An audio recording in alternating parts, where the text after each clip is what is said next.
पाकिस्तान से इटली में कैसे पहुंचा, मैंने क्या किया, कौन सा वीज़ा मुझे मिला जिसकी बेस के ऊपर भाई मैं इटली में आ गया। अभी तक मैंने बहुत से कंट्रीज़ हैं जो घूम लिए हैं, ऑलमोस्ट 10 से 12 कंट्रीज़ जो मैंने घूम लिए हुए हैं। अगर आप एक मिडिल क्लास से ताल्लुक़ रखते हैं तो लोग नहीं चाहते कि यार आप ज़िंदगी में आगे बढ़ सकें, आप ज़िंदगी में कामयाबी हासिल कर सकें। अस्सलाम वालेकुम दोस्तों, कैसे हैं आप सब। आज के इस व्लॉग के अंदर भाई मैं आप दोस्तों को बताने वाला हूं कि मैं पाकिस्तान से इटली में कैसे पहुंचा, मैंने क्या किया, कौन सा वीज़ा मुझे मिला जिसकी बेस के ऊपर भाई मैं इटली में आ गया। दोस्तों एक बहुत ही डिफरेंट किस्म की कहानी है। शायद आपको मेरे हुलिये से ऐसा लगे कि मैं कोई बिज़नेस क्लास वीज़े के ऊपर आया था, और शायद आप ये सोचेंगे शायद मैं स्टडी वीज़े के ऊपर आया था। शायद आपको ये लगे कि मैं कोई अमीर ज़्यादा हूँ या मेरी फैमिली पहले से यहाँ पर सेटल थी, मैं उनके साथ आया था। आपके क्या क्या सवाल हैं, क्या आप सोच रहे हैं, वो आप मुझे बताएं। और मैं इस वीडियो के अंदर आपको बताने वाला हूं कि मैं कैसे इटली में पहुंचा। फ़र्स्ट ऑफ़ ऑल तो मैं आप दोस्तों को बताता जाऊं कि मेरा नाम है अदील भट्ट, और मोहब्बत लेके एक पैगाम लेके हम चले हैं ज़िंदगी के सफ़र के अंदर। और जो मोहब्बत के पैगाम होते हैं उनके लिए बॉर्डर्स अहमियत नहीं रखते।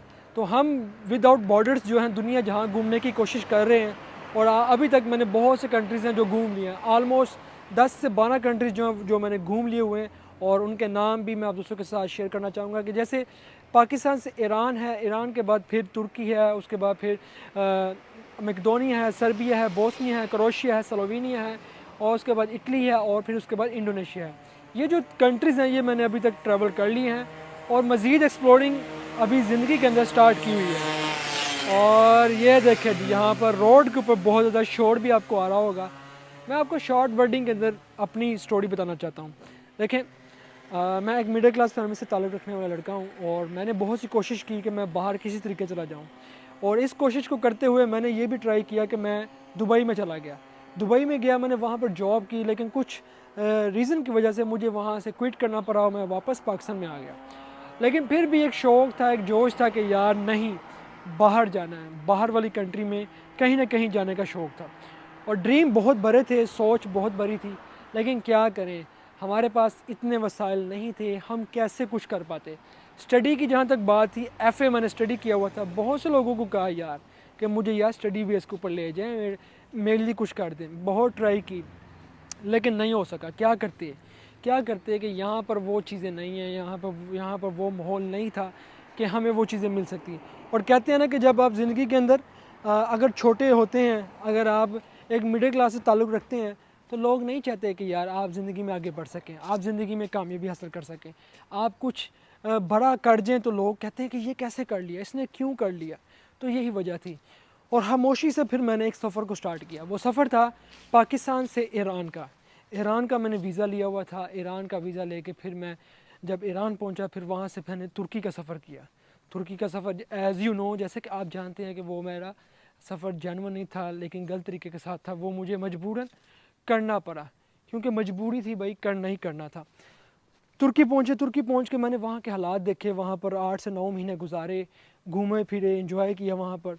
लेकिन तुर्की में भी पता चला कि यहाँ भी हालात ठीक नहीं हैं, क्योंकि ये भी एक ऐसा कंट्री है कि जिसमें क्राइसिस डे बाय डे बढ़ते जा रहे हैं। फिर तुर्की भी छोड़ना पड़ा।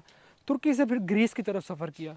सोचा कि शायद ग्रीस में पहुंच जाएंगे तो ग्रीस एक ऐसा कंट्री होगा जिसके अंदर हम अपनी ज़िंदगी बड़े अच्छे तरीके से एंजॉय कर सकेंगे, और वहाँ का लाइफस्टाइल बहुत बेहतरीन होगा।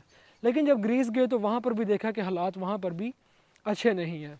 वहाँ भी डर है, खौफ है, और बहुत कुछ वहाँ पर ऐसा है जो बताने के लायक नहीं है। ग्रीस को भी मजबूरन छोड़ना पड़ा, मकदोनिया में चले गए। मकदोनिया गए, वहाँ पर देखा यहाँ पर तो हालात ही कुछ नहीं है। मकदोनिया के लोग तो खुद छोड़ छोड़ के दूसरे कंट्रीज़ के अंदर जा रहे हैं और वहाँ पर ट्रैवल कर रहे हैं। मकदोनिया से आगे सर्बिया गए, वहाँ पर भी देखा, वहाँ पर तो पैसों के हालात ही कोई नहीं है, वहाँ पर तो पैसे की कीमत ही कोई नहीं है। मकदोनिया भी छोड़ना पड़ा, फिर आगे बोस्निया चले गए। बोस्निया गए, सोचा यहाँ पर सेटल हो जाएंगे, बोस्निया में बहुत कुछ होगा। लेकिन बोस्निया में गए, वहाँ पर भी हर बंदा यही कह रहा था, हमें जो टैक्सी ड्राइवर ने भी यही कहा कि यार ये कहाँ पर आप आ गए हो, यहाँ पर तो कुछ भी नहीं है, क्या करना आप लोगों ने। फिर हमें बोस्निया भी छोड़ना पड़ा। बोस्निया छोड़ के फिर हम आगे निकले क्रोशिया की तरफ। क्रोशिया एक ऐसा कंट्री है जिसमें गए, और वहाँ हमने पूछा, उन्होंने कहा कि भाई यहाँ पर अगर आपको काम मिल सकता है वो लकड़ का काम है, जंगलों के अंदर काम है, और पैसा कोई नहीं है इतना, 300-400 यूरो, बड़ी मुश्किल से। उन्होंने कहा कहाँ आ गए हो आप लोग। हमें फिर क्रोशिया छोड़ना पड़ा स्लोवेनिया के अंदर। स्लोवेनिया गए, वहाँ पर हमने कहा हमें काम चाहिए, हमें काम की बेस के ऊपर यहाँ पर रख लें आप, आपकी बराए मेहरबानी। उन्होंने कहा ये कहाँ पर आ गए, यहाँ पर तो काम ही नहीं है। यहाँ से लोग काम करने के लिए इटली के अंदर जाते हैं और आप इतनी दूर से यहाँ पर काम करने के लिए आ रहे हो, यहाँ पर भी काम नहीं है। हमें स्लोवेनिया भी छोड़ना पड़ा, फिर हमें स्लोवेनिया से आगे इटली में आना पड़ा।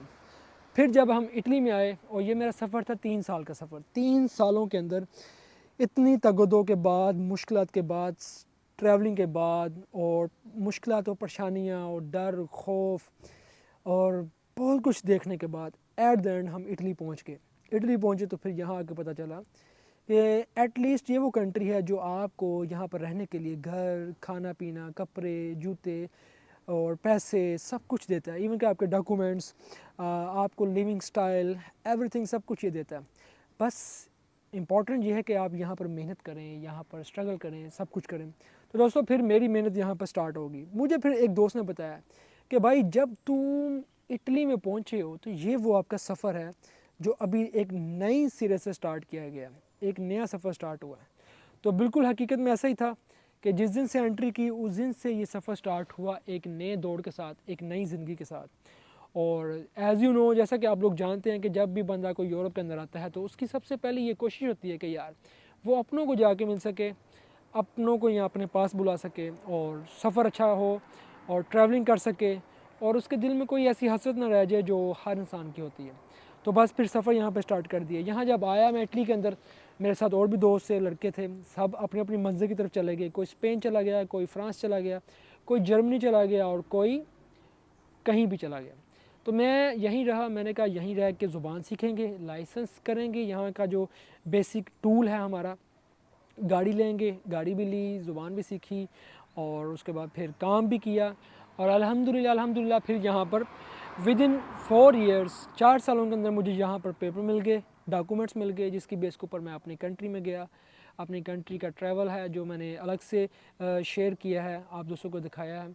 और फिर उसके बाद अल्हम्दुलिल्लाह अभी वापस आए हैं दोबारा से और फिर यहाँ पे ज़िंदगी को लेके चल रहे हैं। ये ट्रैवलिंग आपको मैंने बड़ी इजीली बताई है, लेकिन ये एक 7 साल का ट्रैवल था, एक 7 साल का सफ़र था जिसमें मैंने बहुत कुछ बर्दाश्त किया, बहुत कुछ सीखा। और अभी मैं समझ रहा हूँ कि मैंने अभी कुछ भी नहीं सीखा, बहुत कुछ सीखने की कोशिश की कर रहा हूँ। और सबसे बड़ी चीज़ है अदब और इखलाक। मैं चाहता हूँ कि दुनिया के किसी भी इंसान से मुलाकात हो, दुनिया के किसी भी शख्स से मुलाकात हो, किसी भी जगह पर चला जाऊँ, चाहे छोटा है बड़ा है, लेकिन हमारे अंदर अदब हो, हमारे अंदर गुरूर और तकब्बर ना हो। हम ये ना समझें कि ये एक छोटी ज़ात वाला इंसान है और मैं बहुत बड़ा हूँ। कपड़े पहन के, अच्छी चीज़ें लेकर, ब्रांड्स के कपड़े पहन कर, अपने आप को ब्रांड बनाने की कोशिश करने के बाद अगर आप समझें कि मेरा ज़मीन पे बैठना तौहीन है, तो मैं समझता हूँ कि वो इंसान इंसान ही नहीं है। आप दुनिया के किसी भी मुकाम पर हों, लेकिन आपका जो दिल है, जो ज़र्फ़ है और जो आपका इखलाक है, वो ज़मीन पर होना चाहिए। आपको अगर ज़मीन और मिट्टी के अंदर भी बैठना पड़े तो मुझे ये गिल्टी फ़ील नहीं होना चाहिए। मैं ईज़िली फ़ौरन से पहले ज़मीन पर बैठ जाऊँ, जैसे कि अभी भी मैं रोड के ऊपर नीचे ज़मीन पर बैठा हुआ हूँ। और ये चीज़ बस मैं दुआ करता हूँ कि मेरा ये जो सफ़र है, ट्रैवलिंग है, और जो आप दोस्तों के साथ ये सफ़र रहेगा, हमने एक सफ़र का आगाज़ कर दिया है। तो इसके अंदर कभी भी मैं किसी भी मुकाम पर पहुँच जाऊँ, कहीं भी पहुँच जाऊँ, आज मेरे फॉलोअर 30-40 हैं, कल को ये फॉलोअर ज़्यादा होंगे। तो मैं चाहता हूँ कि मैं इंडिया घूमूँ, पाकिस्तान घूमूँ और कहीं भी जाऊँ और यूरोप के बहुत से कंट्रीज़ घूमूँ, लेकिन मेरे अंदर कभी भी गुरूर तकब्बुर ना आए, कभी भी कोई ऐसी बात ना हो जिससे अल्लाह ताला की ज़ात और इंसानियत को कोई दुख पहुँचे, किसी की दिल आज़ारी ना हो सके। तो दोस्तों ये थी मेरी लाइफ पाकिस्तान से इटली पहुंचने की। 2017 से सफ़र ये स्टार्ट किया था। घर में से परमिशन नहीं थी ली और सिर्फ अपनी वालदा को बताया था। उसके बाद ये सफ़र स्टार्ट किया और ये 2020 के अंदर मैं अपनी मंजिल पे पहुंच सका और उसके बाद फिर आगे यहाँ पर एक नया सफ़र स्टार्ट हुआ। और सीखने को इंसान को बहुत कुछ मिलता है। ट्रैवलिंग एक ऐसा शौक़ है, आप दोस्तों को बताऊं कि ट्रैवलिंग के अंदर इंसान सीखता बहुत कुछ है। हमें सीखने को मिलता है, हमें लर्निंग मिलती है और हमें अल्लाह ताला की कुदरत के नज़ारे मिलते हैं और हम बहुत लुत्फ़अंदोज़ होते हैं। और मैंने सोचा क्यों नहीं हम ये ट्रैवलिंग आपके साथ भी शेयर करें, आपको भी दिखाएं कि ट्रैवलिंग होती क्या है।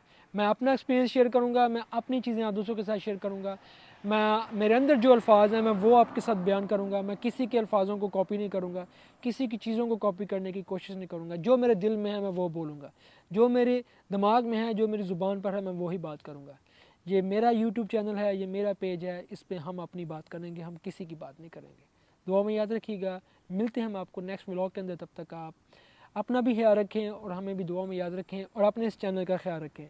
अल्लाह हाफिज़।